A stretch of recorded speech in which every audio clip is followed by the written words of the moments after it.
Semua tempat-tempat perjalanan domestik ini jadi udah mulai ramai. Orang-orang udah pada mulai bisa keluar dari kandangnya, udah mulai bisa refreshing, udah bisa healing. Tapi masalahnya anak-anak itu banyak yang belum bisa divaksin. Betul ya? Sekarang saya mau coba kasih tips kira-kira millennials bawa obat apa aja.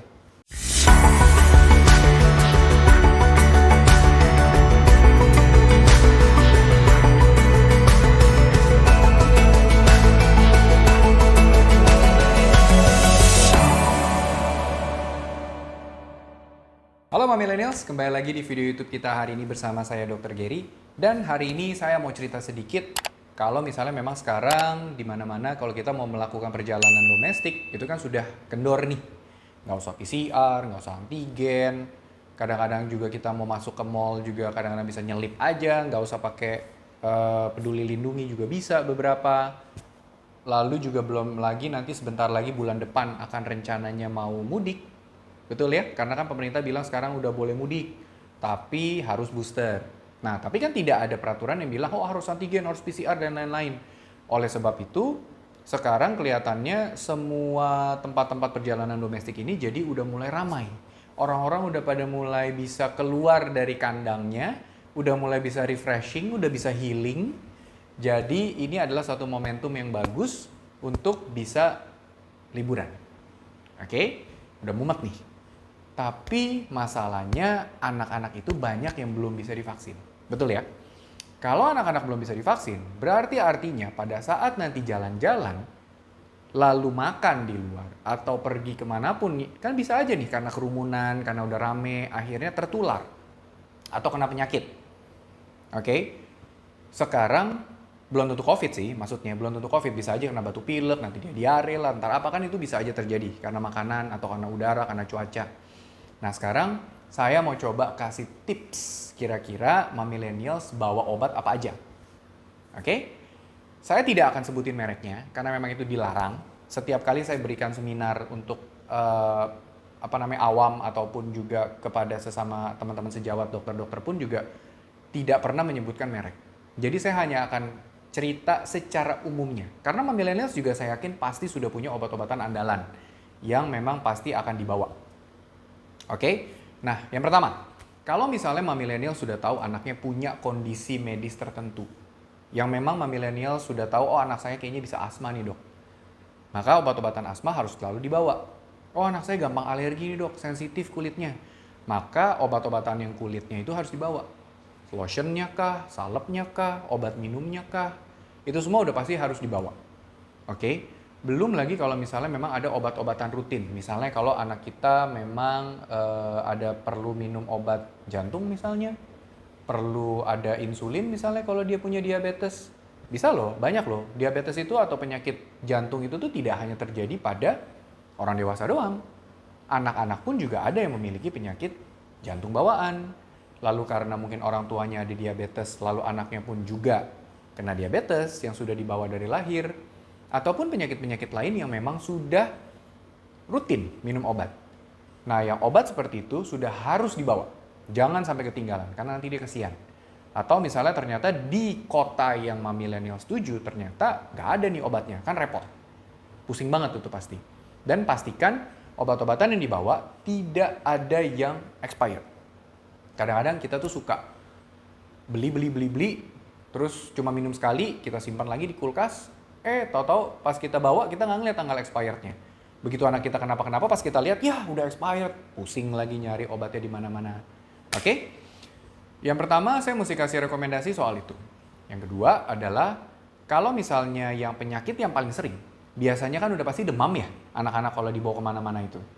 Mungkin karena cuaca, mungkin karena salah makan, mungkin karena ada virus, ada kuman, itu kan anak kita sangat rentan, terutama yang balita.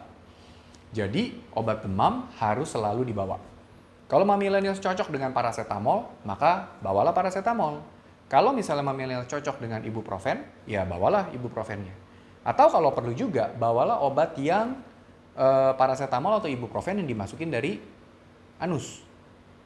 Kalau misalnya demamnya tinggi, lalu juga mungkin anak kita susah dikasih minum obat, lalu ya saat jalan satu-satunya adalah dimasukin obat dari anusnya supaya panasnya bisa cepat turun. Nah, satu lagi tips. Kalau demam, jangan cuman bergantung dari obat demamnya doang. Karena kita butuh bantu supaya panas dari dalam badan anaknya itu bisa cepat turun sambil menunggu obatnya kerja. Karena kita berikan paracetamol misalnya, itu kan butuh sekitar 20 menit, setengah jam, itu baru dia bekerja. Nah, sambil menunggu itu bisa aja panasnya spike tinggi, bisa aja tiba-tiba kejang. Kalau suhunya di atas 38 derajat. Saya pernah cerita, Mamillennials mungkin bisa nonton videonya di atas ini untuk dapat detail yang lebih jelas. Oke? Intinya adalah begitu kamu kasih obat panas, langsung matiin semua AC, matiin semua kipas angin, buka baju anaknya, telanjang bulat, lalu lap badan pakai air hangat. Oke, air hangat. Kenapa air hangat? Karena kita mau supaya pori-pori kulitnya anak kita terbuka, melebar. Sehingga panas yang ada dari dalam tubuhnya itu bisa keluar melalui pori-pori. Sama kayak kita keringetan. Kan banyak tuh yang udah dikasih obat panas, terus dia keringetan, terus panasnya turun. Ya kan? Seperti itu kejadiannya. Nah, dengan kita lap badan, itu akan mempercepat proses keringetannya itu. Mempercepat proses keluarnya panas dari dalam inti badan kita untuk keluar. Sehingga anak kita lebih cepat turunnya panasnya. Daripada nanti tiba-tiba sambil nunggu kita nggak apa-apain, panasnya melejit tinggi akhirnya malah kejang. Itu yang sangat kita tidak mau. Oke, itu obat panas. Yang kedua, obat batuk pilek. Obat batuk pilek ini saya yakin Mamillennials mungkin sudah punya obat yang Mamillennials research sendiri, atau mungkin Mamillennials sudah punya resep cadangan dari dokter anaknya, atau juga mungkin udah tahu nih, oh anak saya cocoknya pakai obat ini. Saya udah pernah coba begitu banyak obat, yang ini yang paling cocok. Nah itu bawa, jangan sampai ketinggalan. Oke. Lalu juga biasanya anak-anak tuh sering muntah, sering mencret. Nah yang itu juga perlu dibawa obatnya. Misalnya obat mual, itu biasanya kalau muntah kita pakai yang isinya tuh domperidone misalnya. Mereknya bebas, terserah Mamillennials. Lalu kalau misalnya untuk diare misalnya, itu biasanya kita bisa berikan probiotik, kita bisa bawakan zinc, oke? Itu bisa dibawain.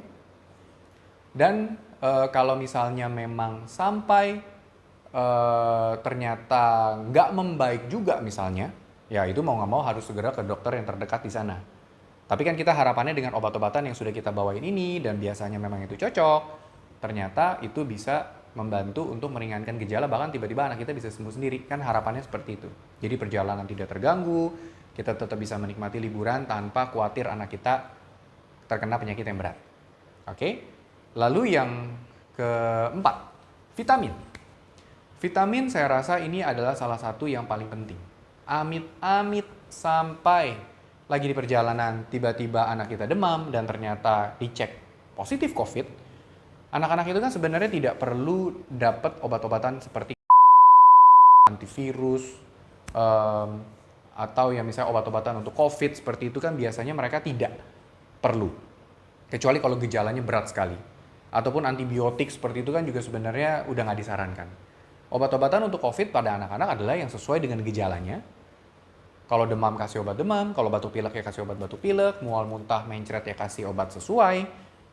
Dan kunci dari penyembuhannya itu adalah istirahat, makan yang banyak, dan juga minum vitamin.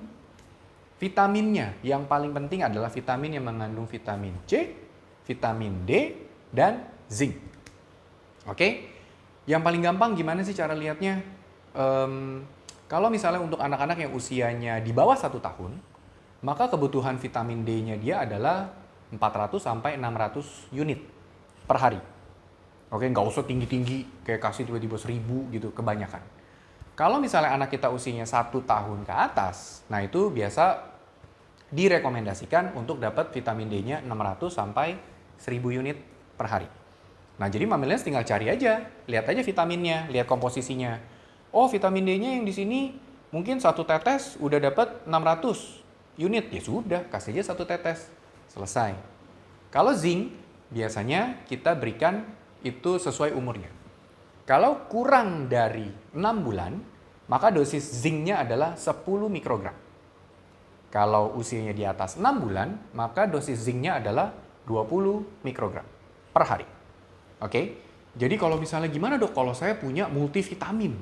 Ternyata obatnya dalam satu vitamin itu isinya banyak. Lengkap A, B, C, D, E, F, G sampai ke Z mungkin ada. Ada zincnya juga, ada ironnya juga, macam-macam. Kan ada yang seperti itu ya. Tetap kita melihatnya adalah dari dosis itunya. Misalnya sama millennials lihat, kalau misalnya vitamin D-nya ini, dia cuma ada 200. Terus zincnya itu cuma ada 10. Ya berarti kalau misalnya anak millennials udah umurnya masih di bawah, sudah di atas 1 tahun, misalnya kan dia butuh sekitar 600. Lalu zincnya itu kan dia butuh 20, ya tinggal dikonversiin aja. Disesuaikan aja. Oke?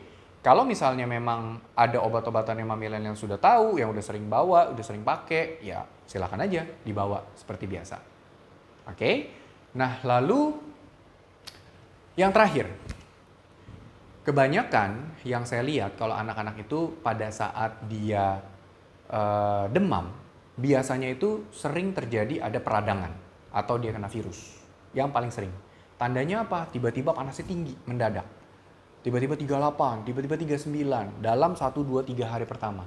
Nah itu adalah salah satu tanda khas kalau misalnya yang diderita oleh anak millennials penyebabnya adalah dari virus. Kalau karena kuman, biasanya itu dia naiknya akan pelan-pelan. Sumeng-sumeng dulu, besoknya lebih tinggi. Mungkin pertama 37,2, 37,5, 38, 38,3. Nggak pernah tiba-tiba langsung jebret. 38, 38,5, 39. Biasanya itu hanya terjadi pada yang infeksi virus. Oke? Nah, jadinya kalau misalnya kita sudah coba kasih anak kita obat panasnya, udah kasih multivitaminnya, udah kasih obat batuk pileknya misalnya kalau dia ada batuk pilek atau dia ada muntah mencret, udah dikasih obatnya tapi panasnya juga nggak turun-turun. Dan kalau memang misalnya itu arahnya ke virus, maka saya sarankan millennials untuk membawa obat yang isinya adalah kortikosteroid dan juga ada antihistaminnya. Mereknya bisa banyak macam. Dan biasanya itu dokternya akan meresepkan, mungkin dibikin racikan, ada juga sirupnya. Itu yang isinya obatnya untuk anti radang dan anti alergi.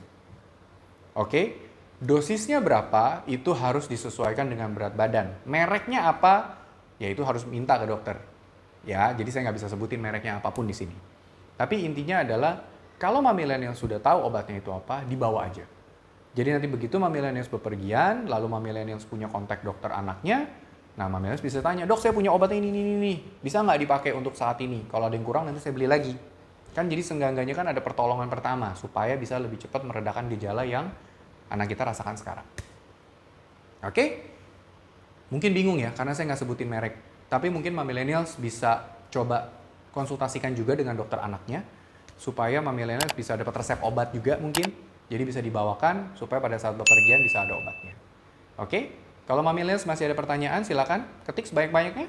Komen. Kita akan coba bahas sama-sama. Tapi tentunya saya tidak akan sebutin merek obatnya apa ya. Tidak ada rekomendasi, ibu ini obatnya ini dosisnya segini. Enggak ya, kita bukan konsultasi online di sini. Dan tidak bisa memberikan obat tanpa melakukan pemeriksaan. Oke? Like video ini, subscribe kalau belum, and share sebanyak-banyaknya. And stay safe!